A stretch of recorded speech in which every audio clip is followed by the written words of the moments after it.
Panas. Rai Suryo tanggapi tuduhan Jokowi soal orang besar di balik kasus ijazah bekas Presiden Koklometan.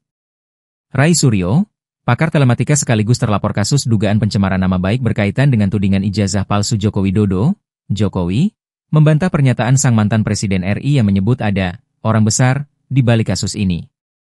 Rai Suryo membantah adanya orang besar yang mengorkestrasi dugaan ijazah palsu Jokowi.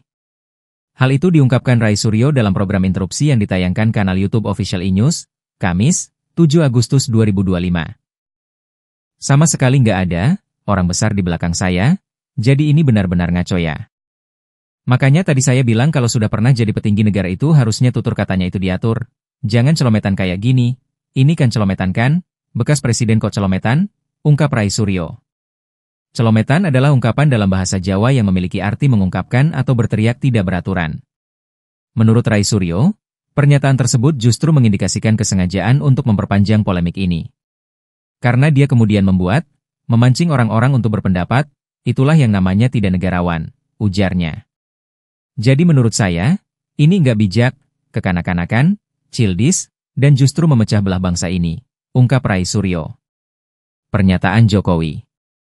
Sebelumnya, Jokowi menuding ada agenda terselubung yang sengaja dihembuskan di balik dua isu politik yang menyudutkan dirinya dan keluarganya.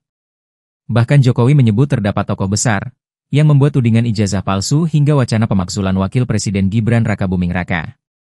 Pernyataan itu disampaikan Jokowi saat ditemui di kediamannya di Solo pada Jumat, 25 Juli 2025. Feeling saya mengatakan ada agenda besar politik dalam tuduhan ijazah palsu maupun pemakzulan.